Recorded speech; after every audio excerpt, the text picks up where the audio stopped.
Kingdom TV is making TV watchable again. Join us on the Active Kingdom Entertainment Network. Download Taken TV from your App Store now. Over the last 20 years, with all your support, we've been able to not only launch the original MyPillow, but also the MyPillow mattress topper, Giza Dream bed sheets, My Slippers, and the MyPillow bath towels. But there's so much more. In fact, we have over 200 products, and I'm so confident that you'll love each and every one of them that when you go to MyPillow.com now, you'll immediately receive a free gift valued at $20 just for checking out the website. No purchase necessary. Get everything from MyPillow blankets, sleepwear, kitchen towels, mattresses, duvets, pet beds, body pillows, comforters, couch pillows, bathrobes, and so much more.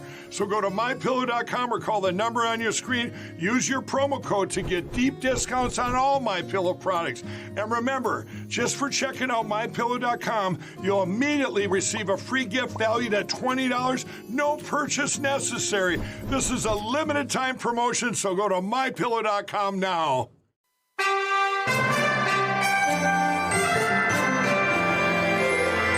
From the heart of our nation's capital, here's Family Research Council President Tony Perkins. Well, good afternoon and happy Monday. Hope you had a fantastic weekend. Welcome to another day and another week of Washington Watch. I'm Jody Heiss, a Senior Vice President here at the Family Research Council. Honored to be filling in for Tony, who is taking some much-needed time off. We wish him great refreshment in the Lord while he's taking some time down. And also, it's a great honor to have you joining us here on this Monday edition of Washington Watch. Here's what's coming up. Last night, attorneys for Hunter Biden complained to a federal judge that the Justice Department was trying to renege on a major part of his previous plea deal. So what does the White House think about this? Anything that has been stated or said by Hunter's representative, I would have to refer you to his representative. Well, of course, that was White House Press Secretary Karine Jean-Pierre earlier today, deflecting as usual. Congressman Bob Good will be joining us here to talk about that, as well as President Biden's plea for more spending money for his agenda's wish list. And as the death toll from the devastating wildfires in Maui continues to rise, certainly our thoughts and prayers remain with the people of the island. Families will come together, but there's a lot of loss here. And I think we're going to see significantly higher numbers in the coming days as our professionals from FEMA and Maui Fire, police do their job. Well, that was Hawaii Governor Josh Green on the ground surveying in person the devastation. President Biden, strangely, had no comment when he was asked by reporters about the tragedy in Hawaii. Strange indeed. But even after losing their homes and their belongings, there are Christians on the island whose first response was to serve others. One of those is Kim Ball, a Maui resident who will be joining me a little later in the program for an update. And we have a college in Florida that has abolished its gender study programs. That's the one you're familiar with. That's the one that teaches that men can become pregnant and somehow women can become men. The question is could this potentially become a model for universities maybe in some red states? I'll be talking about that with FRC's Meg Kilgannon a little bit later on. And we've seen the Biden administration demonstrate how little regard it has for the rule of law when it's inconvenient. And keeping that pattern, we're now spending $6 billion with a B, $6 billion with private contractors to chase asset forfeiture from American citizens. And that includes people who are not charged with any crime. Dan Albin from the Institute for Justice says that equals 6 billion reasons for asset forfeiture reform that is desperately needed. We'll be talking about that a little bit later on in the program. So, as always, we've got a lot to unpack, and we're glad to have you on board with us. Let me remind you, as always, that our website is tonyperkins.com. Just in case you miss any portion of this evening's program, or if you'd like to check out any others in the archive, TonyPerkins.com. And by the way, a lot of great resources there for you as well.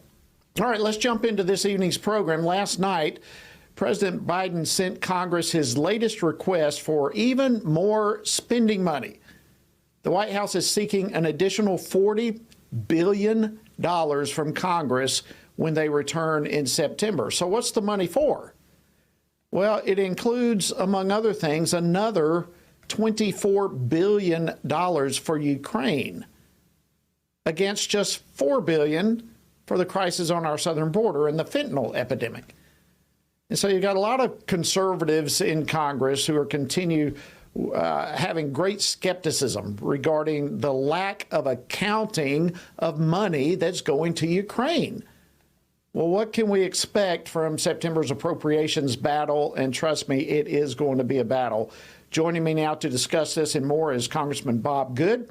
He serves on the Budget Committee and the House Education and Labor Committee. He represents the 5th Congressional District of this great state of Virginia. Congressman Good, always great to see you. Welcome back, my friend. Good afternoon, Congressman Heiss. Great to be with you, my friend. Well, thank you so much. All right, let's jump into this. The president wants another $40 billion. Just jump change, $40 billion. Break down what it's going to be for and your thoughts about it. Well, he wants to send another $24 billion, as you noted, to Ukraine. It's interesting. The one spending bill that we've gotten out of the House, the NDAA, the defense bill, I should say, and we tried to have an amendment to that we would have at least require the president to have a strategy with respect to Ukraine money, that he would have to have a plan and he have to disclose that plan and strategy. And sadly, we couldn't get that to pass out of the House. Let's just give the president more money, but he doesn't have to have a strategy or a plan on how he's going to use that or how Ukraine's going to use that for that matter. We're just going to give them more money and with no accountability. And now, as you noted, he wants to $24 billion more on top of the well over $100 billion that's already been sent. We're borrowing, Jody, as you know, all of that money from China. Setting aside your views on policies that relates to Ukraine, setting aside if you think that's in our national security interest, if you think that's America's battle, if you think that we've got a strategy, if you think we have an end game, if you think it's essential for us to be involved, let's just set that aside for a moment. We don't have the money. We're borrowing the money for every dollar that we're sending to Ukraine. We're borrowing it from our kids and our grandkids. We're borrowing it from China. But as you noted, only $4 billion is for our own border. And that's not even to secure the border. That is only to facilitate more illegals to invade our country as fast as they can, as quickly as they can.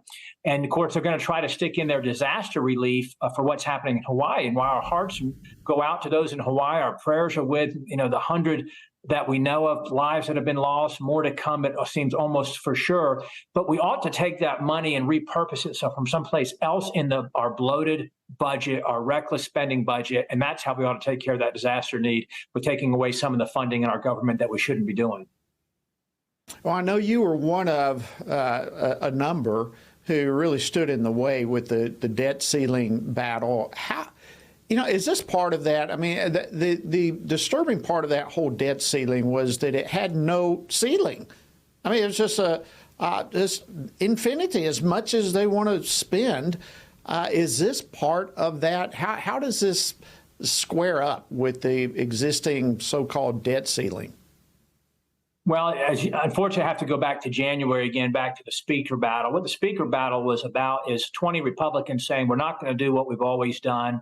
We're not going to betray the American people's trust who gave us the majority. We actually are determined to do what we ran on, and that's to stop the reckless spending, to bring some measure of fiscal responsibility. And we passed a good bill out of the House, the Limit, Save, Grow bill, that did cut spending, that did have some significant reforms in place. I don't have the time that we have in this visit right now to go through all the details on it, but it was a good bill with significant reforms, significant cuts that took a step towards fiscal responsibility.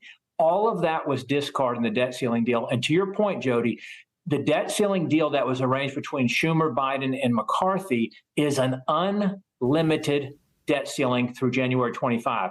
As much as Congress can come together and spend, and we're spending deficit spending about $150 billion a month right now, and that's without any extra so-called emergency special spending. That's just the regular spending. The interest increase is causing spending to go up more. We got to pay more to service our debt now because of Biden's policies of raising interest rates to exacerbate, not to combat, but to exacerbate the inflation that he's causing.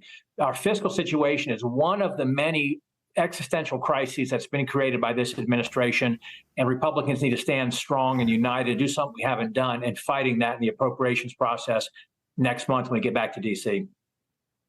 Absolutely. And I think most people are understanding of the unprovoked invasion in Ukraine and don't mind helping to some extent. But what we're talking about here is over $100 billion with no accountability to the money. Is the big problem the lack of accountability, or is somehow this money being used to advance more woke agenda from this administration, like abortion or whatever else? Well, I think there's a number of issues. Number one, to start where you ended there, you've got an administration that thinks climate's the greatest threat to the country. At least that's what they've told the military. They think the military is a social experiment to see how many transgender individuals they can have, how many abortions they can fund, again, how much they can climatize the military by moving to electric vehicles and things like that. So we've got an administration that doesn't understand the purpose of the military and has, tomorrow will be the 2-year anniversary of the disastrous, tragic exit from Afghanistan, where we left our partners behind. Where we had 13 service members lose their lives, and we embarrassed the world, the United States, on the world stage. So you don't have that confidence in what this administration, this Department of Defense, this military knows what they're doing. We're depleting our own resources and affecting our own readiness of what we're sending over to Ukraine. We're told we can't win a war with China right now, and we're sending, again, all these resources and weaponry and systems over to Ukraine to help them. Then beyond that, how is this in America's national security interest? You can be against Russia and against Putin, against what they've done. You can condemn it and stand against it, but not think that it's in our direct national security interest to wage this battle. They're not part of NATO. Europe is not invested in the fight. Why is the United States being the ones who are primarily funding it? And then what's the end game? What's the exit strategy? What does victory look like? How do we resolve this long term? Ukraine, as you know, is a corrupt country. It's not a democracy. Again, it's not a member of NATO. So this, I would suggest, is just not the United States fight. And we've done more than anyone else has done already, and we've borrowed the money to do just that. Well said. Well, listen, if I can, we've just got a couple of minutes left. If I can switch topics for you, the investigation into the Biden family obviously continues. But frankly, with continued exposure to some of President Biden's previous lies, Democrats like Maryland Congressman Jamie Raskin, all they want to do is talk about Donald Trump. I'd like to play this clip and get your reaction. Hit clip 3, please. We saw Joe Biden at one point say that Hunter Biden had no dealings, got no money from China. We now see from Hunter's own words that that's not true. Does any of this raise concerns for you? The money from Ukraine, the money from China, the money from Russia. Does any of this, look, whether or not it's criminal, whether or not it warrants special counsel status, are you concerned about this stuff? Here's what I'm concerned about. During the Trump administration, we saw the development of a completely new public philosophy. Wow. Trump. Your reactions? Couldn't have said it better, Jody. The narrative is changing. Of course, first, the president didn't know anything about his son's business dealing. He was the only father in the country that didn't talk to his son about his job or about his work, about what he did. We know that's been demonstrably proven false. He's met with Hunter's business partners. He's traveled with Hunter's business partners. They've had audiences with him by phone and in person many times. We know the Biden family has gotten tens of millions of dollars. And so now the narrative has changed, not from that he didn't know or he never spoke about it to now, well, he wasn't officially in business with his son. And what was that business? What did the family do in exchange for those tens of millions of dollars? Why would someone give a foreign entity give Hunter Biden, a known crackhead, tens of millions of dollars with no experience in the industry for which that company or that foreign corporation is doing business in? We know that the influence peddling, the corruption, the Biden crime family is on full display, even bribery, as has been alleged by credible witnesses. Jamie Comer is doing a great job trying to uncover this. I'm glad to see you're just starting just starting to get some questions from the major media outlets who have been loath to cover this. They're trying to make it about Hunter, but of course that's not what it's about. It's about Joe Biden. Congressman Bob Good, I always say it's great to have Bob Good on the program with us. Thank you so much for joining us on Washington Watch. It's an honor to have you. Thank you, Jerry. Great to be with you once again. Likewise, God bless. All right, friends, after the break, I'll be speaking to a Christian in Maui who, despite losing his own home last week, has already started serving his neighbors. Amazing story. You don't want to miss it. We'll bring it your way right after the break. In recent years, Christians have seen an accelerated assault on not just our core beliefs, but their very foundation. Now is the time to build on that foundation, strengthen our faith, and learn how to translate our beliefs into actions that engage the culture around us. That's the purpose behind this year's Pray Vote Stand Summit. Believe and engage. Pray Vote Stand Summit is a national gathering of spiritually active, governance-engaged conservatives, or SageCons. We'll hear from Christian leaders, worldview experts, government officials, and more. We'll discuss important issues like the sanctity of life, religious freedom, protecting students, strengthening families, praying for our nation, and how you can impact America's future from a biblical worldview. Together, we can believe and engage. Join us September 15th through 17th in Washington, D.C. for this pivotal event. Register now at PrayVoteStand.org. Everything we do begins as an idea. Before there can be acts of courage, there must be the belief that some things are worth sacrificing for. Before there can be marriage, there's the idea that man should not be alone. Before there was freedom, there was the idea that individuals are created equal. It's true that all ideas have consequences, but we're less aware that all consequences are the fruit of ideas. Before there was murder, there was hate. Before there was a Holocaust, there was the belief by some people that other people are undesirable. Our beliefs determine our behavior, and our beliefs about life's biggest questions determine our worldview. Where did I come from? Who decides what is right and wrong? What happens when I die? Our answers to these questions explain why people see the world so differently. Debates about abortion are really disagreements about where life gets its value. Debates over sexuality and gender and marriage are really disagreements about whether the rules are made by us or for us. What we think of as political debates are often much more than that. They're disagreements about the purpose of our lives and the source of truth.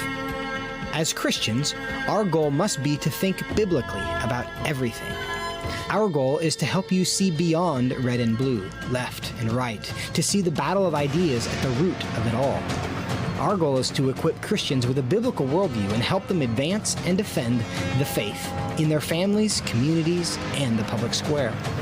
Cultural renewal doesn't begin with campaigns and elections. It begins with individuals turning from lies to truth.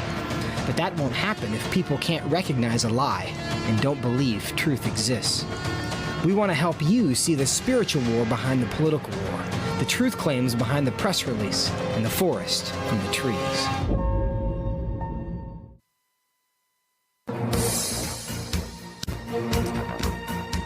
Good afternoon. Welcome back to Washington Watch. I'm your host, Jody Heiss, and an honor to have you joining us. Well, I'm sure, like me and like my family, you also are mourning for those in Maui suffering after wildfires ravaged the island. And the search for the missing continues. FEMA is on the ground working with Hawaii National Guard and others. But while those efforts are underway, there are many other everyday residents on the island who, despite losing so much themselves, have already started working to restore their community as well. Our next guest is one such person. Kim Ball is the president of High Tech Maui and of the Maui Sports Foundation, and doing an incredible job to pick up the bootstraps and to care for other people. Kim, welcome to Washington Watch. So sorry it's under these circumstances, but we're honored to have you. Thanks, Jody. I don't know about you, but that asked me. Well, let me first, and I don't have any way to adequately express the deep, heartfelt, emotional condolences of myself and our prayers for you and your island. Share with us, Kim, just a little bit of your story from last week. Well, yeah, I mean, it's obviously it started on Tuesday, and yeah, fortunately, I taking my wife to the airport. Fortunately, she flew to go see our daughter and granddaughters in Oregon, and I had no idea because the fire started early that morning. My youngest son's a teacher at Lahaina Intermediate School, and he said they lost power and no school. That was the first day of school, no school, and there was a fire. And they called me a little while later and says the fire's out. And so when we left, even though the winds were whipping 60-mile-an-hour plus, roofs in our neighborhood were blowing off. I took my wife to the airport, and then I got a call from my son later that the smoke was really bad. And finally, he ended up leaving, and just in the nick of time. And then he was able to go and save our dogs. And then, of course, we didn't know what would happen because all the cell, towers were down. So I stayed at my brother's house that night, and the next morning I got in line to go back to Maui, to Lahaina, and my other son had taken the back way in, and he hiked 5 miles to where our houses were, and he goes, "Dad, there's nothing," So then I think I was in shock and just turned around, and next couple of days I was kind of shocked. But what I got to say is that my coworkers at High Tech Surf Sports, they took the bull by the horns, and they went on social media right away. I mean, and they started collecting food, water, blankets, and we had, I think that first day, 20 truckloads of. Well, that's what I wanted to. That's what I wanted to go to next. In spite of all your losses personally, you are in process already of working to serve others. So continue. What are you doing? Yeah, I mean, I think there's a lot of supplies that come to West Maui. I mean, we're still taking them here at the store, but it's not as dire as before. But there's a lot of other needs. And so a lot of our vendors, we're in the surf business, and we work with a lot of surf vendors. They've sent us clothing, backpacks, that sort of thing. So we're delivering those, and as we get product in, we're getting product out to people that need it. I mean, as you know, people have lost everything. So yeah, we're trying to do things that way. So just a small part. What are some of the obstacles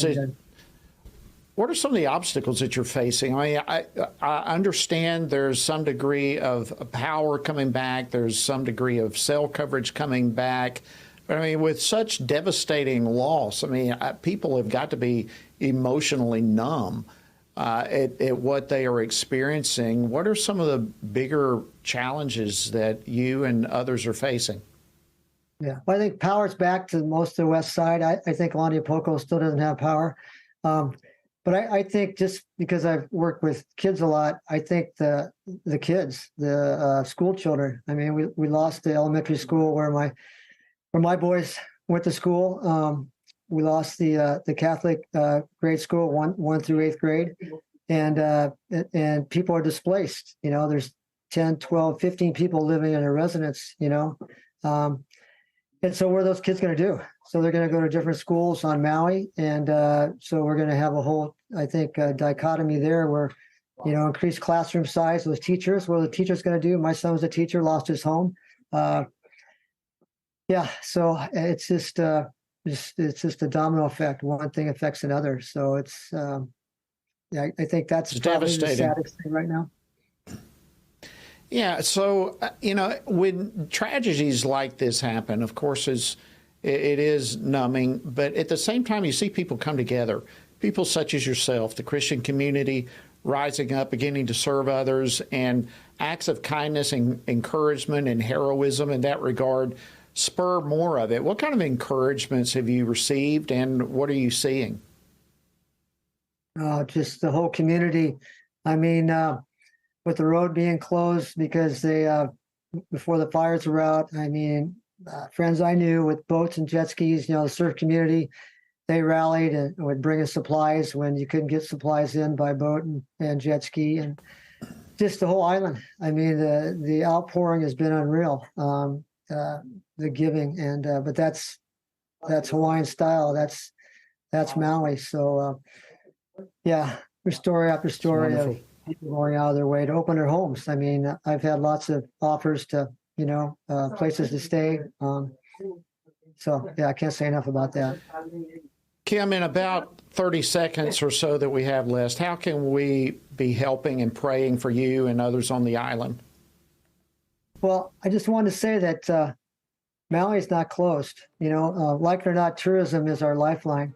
And I just want to encourage people that, Wailea, Kihei, North Shore, East Maui, Central Maui, Upcountry are still open. And, that's what our economy is based on now, and we need those people to keep coming. Lahaina's done, but for now, we need those visitors.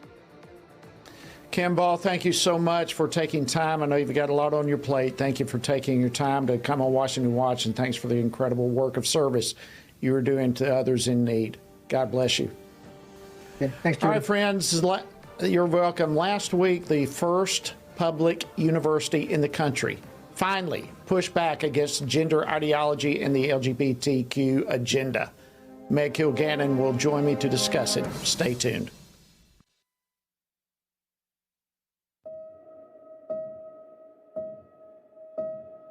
All of us are born with the desire to find truth and meaning. Where did I come from? What happens when I die? While our answers to these questions may divide us, we are united in our need for the freedom to answer life's biggest questions and make life's biggest decisions for ourselves.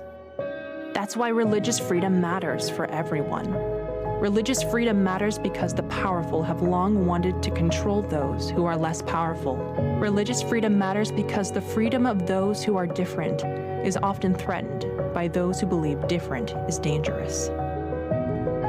Leah Sheribu, a Christian teenager in Nigeria, remains a captive of Boko Haram for her refusal to renounce her Christian faith. Chinese pastor Wang Yi is serving a 9-year sentence for speaking publicly against the Chinese government. All of this because people in power decided different is dangerous. At the Center for Religious Liberty at Family Research Council, we promote religious freedom for everyone because the only alternative is religious freedom for no one. We encourage Americans and the American government to engage and advocate for the persecuted, and they do. We work every day to bring good news to the afflicted, to proclaim liberty to captives and freedom to prisoners. We do it because that's what Jesus does. We work to give freedom to others because we ourselves have been set free.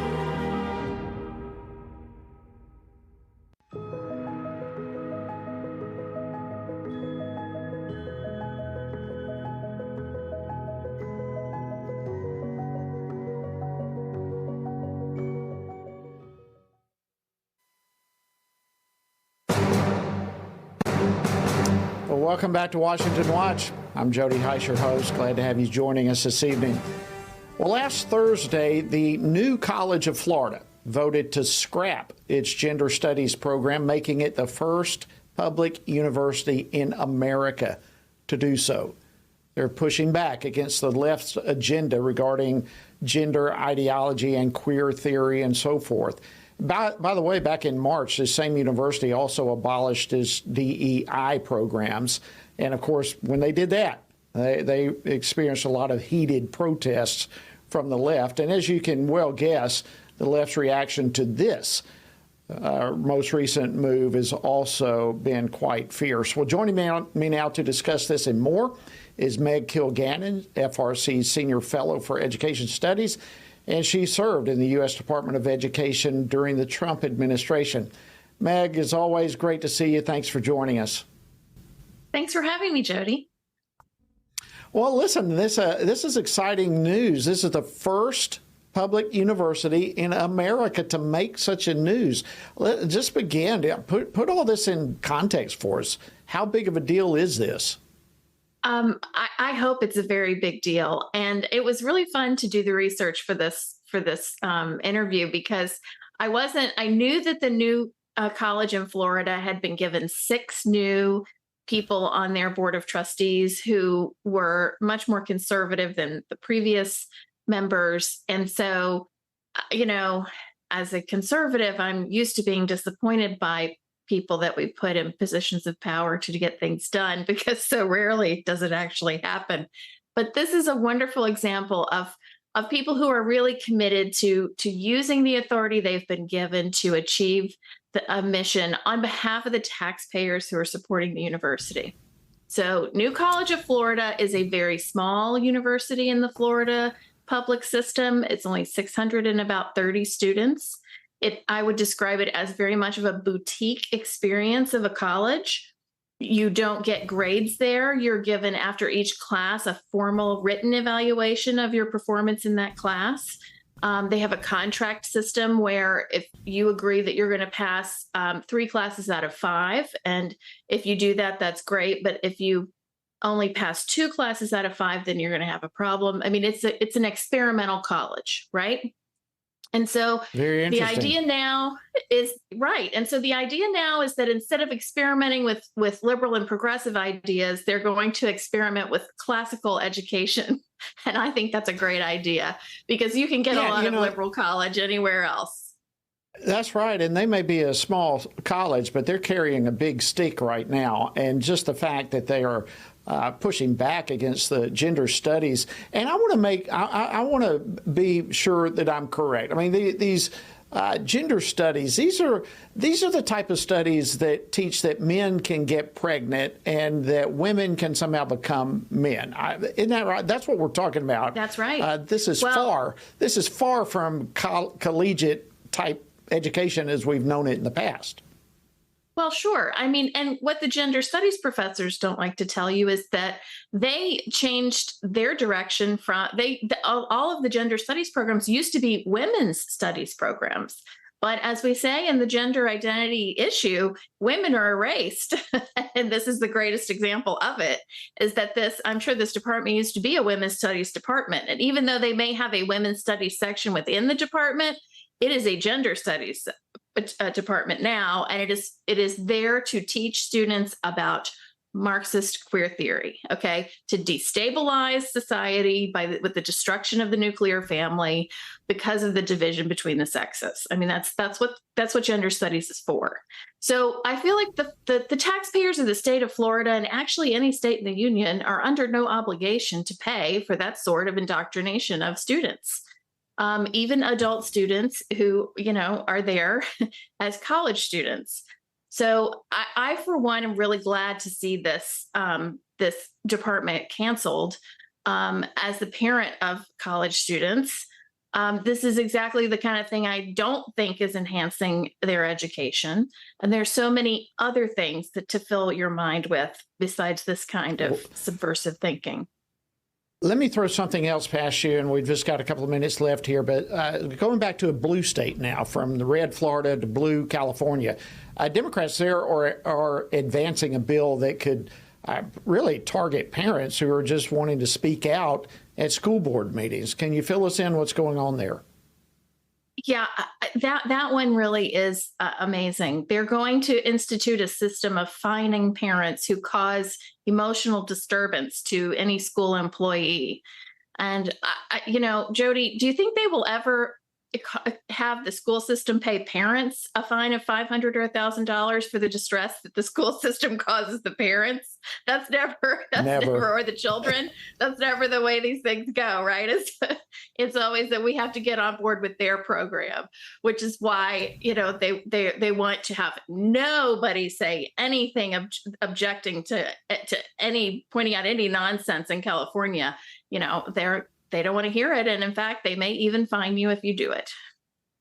Yeah, I mean, it's just such a stark difference between what's happening in a state like Florida, where they're just trying to educate, versus a state like California, where they want to indoctrinate, as you referenced, and at the same time intimidate and potentially fine parents for questioning. It's just unbelievable what's taking place. It is. It is. Meg Kilgannon, go ahead, finish we'll see your sentence. further sorting of people from red to blue states because of these kinds of things. Yes, we will. And it's already underway. Absolutely. Meg Kilgannon, thank you so much for joining us on Washington Watch. Always great to have you on. Thank you, Jody.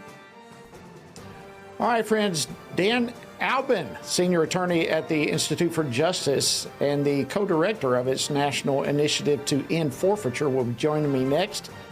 This is something you don't want to miss. $6 billion being spent to take your money. We'll be back right after this. It begins here, and here, and here. Every day. Before you stand, you need solid ground. Standing in a culture that wants you to surrender the truth won't work unless you have a firm foundation. At Family Research Council, we have that firm foundation, and you can find us standing. We stand for the value of all human life. We stand for the right of families to flourish. And every day we stand for your freedom to believe and to live out those beliefs both at home and abroad. We work with government officials, educating them on the issues from a biblical worldview. And when necessary, we hold them accountable. We equip Christians across America to be informed and to take action in their communities. With our daily radio program, television appearances, and vast online presence, we reach people where they are. We envision an America where all human life is valued, families flourish, and religious liberty thrives. And that won't be realized if we're not standing. Stand for faith. Stand for family. Stand for freedom. Stand with us at FRC.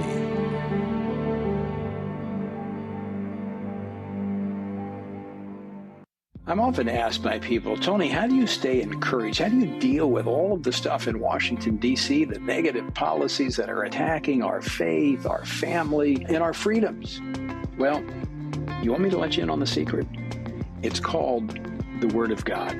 And that is why the Family Research Council embarked on Stand on the Word, a 2-year journey through the Bible. It's a chronological Bible reading plan with just 10 to 15 minutes a day. In 2 years, you will have covered the entire Bible. And to go along with this, Monday through Friday, I do a morning devotional that goes along with the reading of the day. It's all designed to encourage you on this journey because the Word of God, as the psalmist said, in my affliction, here's my comfort. Your Word gives me life. That is our source of strength. To find out more, go to tonyperkins.com or frc.org/Bible. And I invite you to join me every morning for our Stand on the Word Bible devotion. This fall, believers from across America will gather in our nation's capital. We'll hear from government leaders, policy experts, and leading Christian voices, learning how we can engage in government at every level, from local school boards to state legislatures to Congress and even the White House, to win back the soul of our nation. Join with us for the Pray, Vote, Stand Summit, Believe and Engage, September 15th through 17th. Register now at prayvotestand.org. FRC celebrating 40 years with Congressman Randy Weber. Well, for the FRC staff, kudos, hats off, all those kinds. I can't say enough good things. Y'all are helping hold up us during the battle. I know it's got to be daunting. I know sometimes it gets wearying. Sometimes you think, I'm not sure. Stay the course. God bless you. We're praying for y'all. We love what y'all are doing. Please, please know you are loved and appreciated. If it weren't for y'all in FRC, we couldn't do what we do. So thank you for that.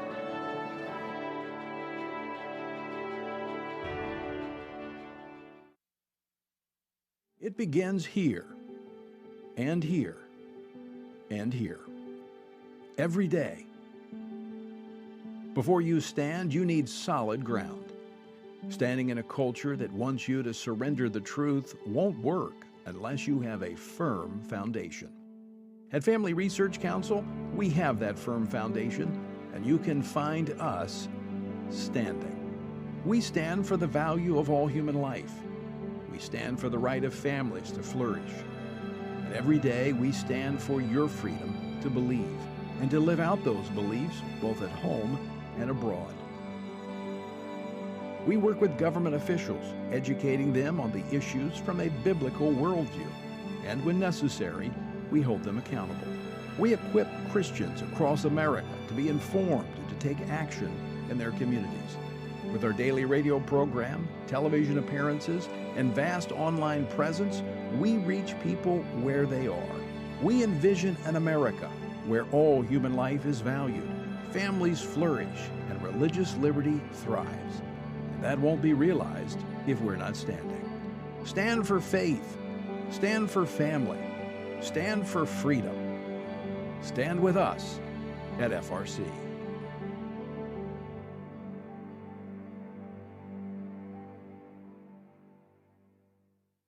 Everything we do begins as an idea. Before there can be acts of courage, there must be the belief that some things are worth sacrificing for. Before there can be marriage, there is the idea that man should not be alone. Before there was freedom, there was the idea that individuals are created equal. It's true that all ideas have consequences, but we're less aware that all consequences are the fruit of ideas.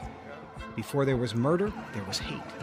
Before there was a Holocaust, there was the belief by some people that other people are undesirable. Our beliefs determine our behavior, and our beliefs about life's biggest questions determine our worldview. Where did I come from? Who decides what is right and wrong? What happens when I die? Our answers to these questions explain why people see the world so differently. Debates about abortion are really disagreements about where life gets its value. Debates over sexuality and gender and marriage are really disagreements about whether the rules are made by us or for us.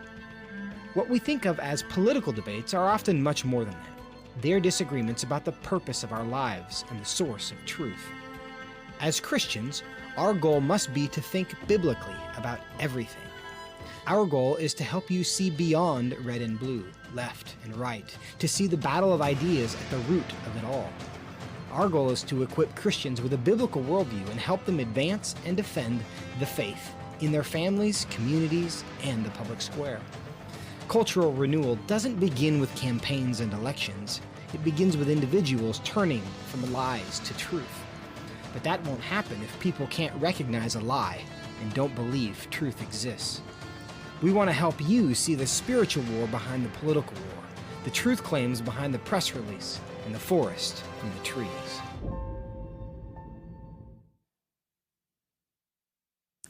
All right, friends, welcome back to Washington Watch. Sorry we had a little power blip there, but glad to be back with you, and we appreciate your patience. All right, we've got another guest I want to bring on here in just a second. We have all seen over the years press conferences and this, that, and the other of massive drug busts where there's a table full of cash that the law enforcement had been able to confiscate from criminals through civil asset forfeiture.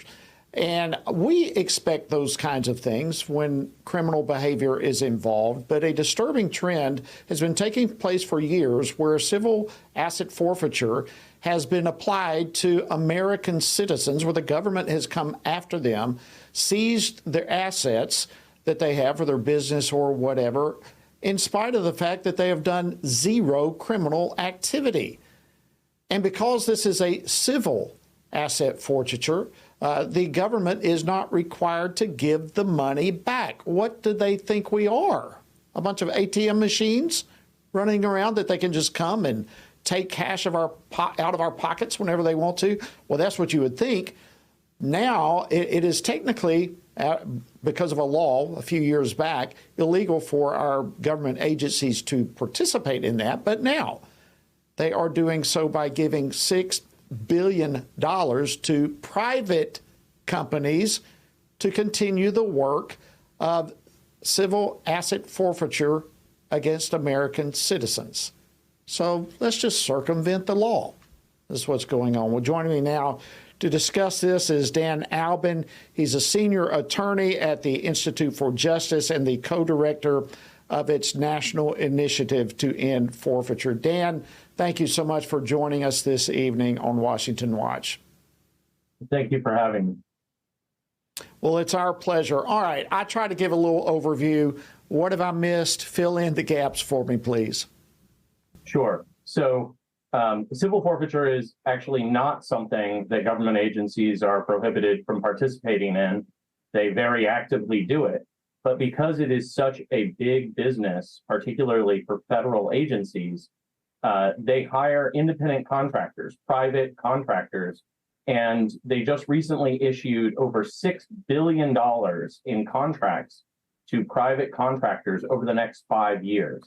And that really highlights the degree to which federal agencies are targeting Americans for civil forfeiture. If they're going to spend $6 billion on investigations, on processing paperwork, on all the other administrative things that need to be done for civil forfeiture, I think that shows how much they're bringing in each year by seizing property from people. And then they can do this without charging them with a crime and permanently keep your property. So that's the real danger. It's a threat to property rights. It's a threat to civil liberties. And it's something that does not require a criminal charge, let alone a criminal conviction. Yeah, that's what's so disturbing about this. And I actually was on the Oversight Committee when we dealt with this specific thing with the IRS, specific to the IRS. So I suppose the law that I referenced dealt specifically with them.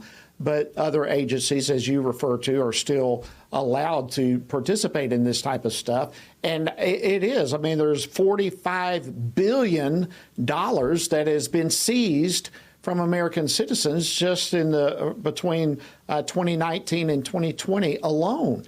This is just phenomenal, and it's wrong in every way. And as you mentioned, they don't have to give the money back. It's almost like, Dan, is it not? It's almost like a government-sanctioned mafia that's being developed here. Well, the problem is that it's actually legal. It's legalized theft. And so that figure that you mentioned, the $45 billion, that's from 2000 to 2019 at the federal level, but that only includes federal agencies. And so it doesn't include state and local law enforcement. And the total for all of those together from 2000 to 2019 is nearly $70 billion. So this is a huge profit maker for these agencies. And what I think a lot of people don't realize is that in most states and at the federal level, these agencies actually get to keep the money that they seize. It goes into funds that are controlled by law enforcement. And that's counter to what the Constitution says. The Constitution creates a separation of powers. There's supposed to be the power of the purse, which is controlled by Congress, and the power of the sword, the executive, which is the executive agencies. And you're not supposed to have the agencies with the power of the sword also controlling the purse. But that's what we have with civil forfeiture. The agencies that seize the property get to spend that very money. Fantastic word picture there in laying that out for us. Now, you have, in the Institute for Justice, you have been personally, directly involved with several cases. I know even some Christians that have had money confiscated even for mission trips and that type of stuff. Give us some of the horror stories. What are some of the cases that you personally have been involved with, and what the type of things that you're seeing, just so we can kind of highlight this for our viewers and listeners? Sure. So I spend my time litigating forfeiture cases on behalf of property owners. We represent them pro bono for free at the Institute for Justice because we're a nonprofit. And we've had several cases where Christians who are traveling for either mission or charitable purposes with large amounts of cash had that seized on the suspicion that they were somehow involved in illegal activity. But they weren't. They weren't involved in anything illegal. They weren't doing anything wrong.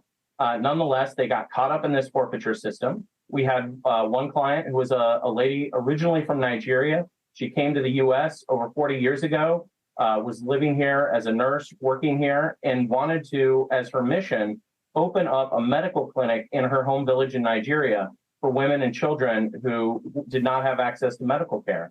So she saved up her money for many years, and she was flying back to Nigeria. And as she boarded her flight, she was pulled aside by Customs and Border Protection, and they seized over $40,000 that was intended for this medical clinic. And they kept it for months and months, prevented her from being able to establish this clinic anywhere near the time frame she wanted to.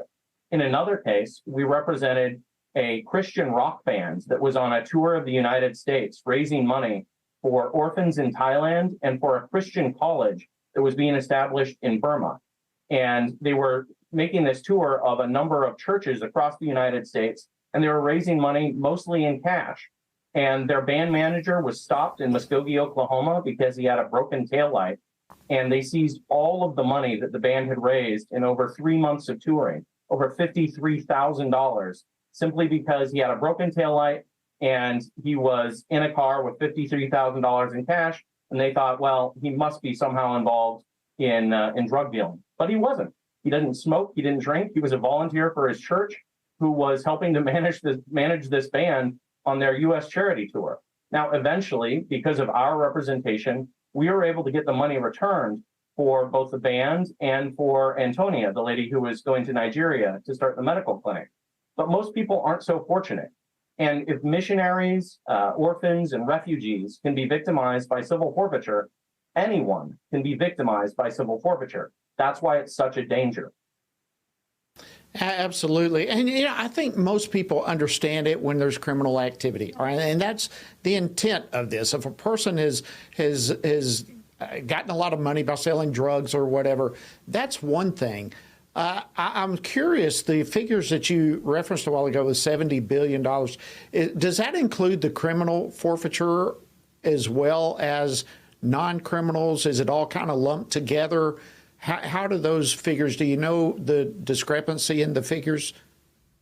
Yeah, so those totals include criminal forfeiture, but we know from the federal reporting on the use of forfeiture that the vast majority of forfeiture is done at the civil level. With some agencies, it's 96% of all forfeitures are done through civil courts. In others, it's about 80%. But either way, the vast majority of forfeitures are civil in nature. And that means there's a lower burden of proof. The person doesn't have a right to an attorney, and they don't have any of the other rights that a criminal defendant has. There's no requirement that they be charged with a crime or convicted of a crime. And that's a huge problem because we're punishing someone for committing a crime without actually securing a conviction. And it's important that Congress take action to address this. There's pending legislation called the FAIR Act, H.R. 1525, that would make a number of important reforms to federal forfeiture laws to protect Americans from these predatory practices. Is that the Wahlberg bill, by chance? It is, yes. It is a bipartisan bill sponsored by Representative Wahlberg. It was just passed 26-0 out of the House Judiciary Committee with the support of Representative Jim Jordan, and we believe it's headed to the fall to the House floor this fall. Okay, good. Well, I knew he had that bill going forward, so we will certainly be keeping a pulse on that. I think it's an extremely important bill. And this is horrifying news to think that the government can come and take these type of funds from people without any warrant, without any due process, without any crime having been committed. And now they are giving $6 billion to private companies to help them do more of the same. It really is just in every way disturbing. Final word for us. What can people do? What can people do if they find themselves in this situation? About 30 seconds. Well, I think the most important thing right now is to call your representative and support the FAIR Act, H.R. 1525. There's very little that any individual can do when they get caught in these situations, and that's why we need to end it at a systemic level. And it's up to Congress to pass legislation to protect our rights. Dan Albin with the Institute for Justice, thank you so much for coming on Washington Watch this evening. Very disturbing topic, but thank you for unfolding it for us. God bless you. Thank you. All right, friends, as we wrap up this edition of Washington Watch, I really am not sure if you got to see the clip of Randy Weber talking about FRC's 40th anniversary. I hope you did. Randy's a dear friend. We used to be in a Bible study together. But I want to invite you to come join us in Washington, D.C. on September 15th through the 17th for our Pray, Vote, Stand Summit. You don't want to miss it. It's going to be one awesome experience. You can find out more information and register right now at prayvotestand.org. We look forward to seeing you there. We look forward to seeing you tomorrow on Washington Watch.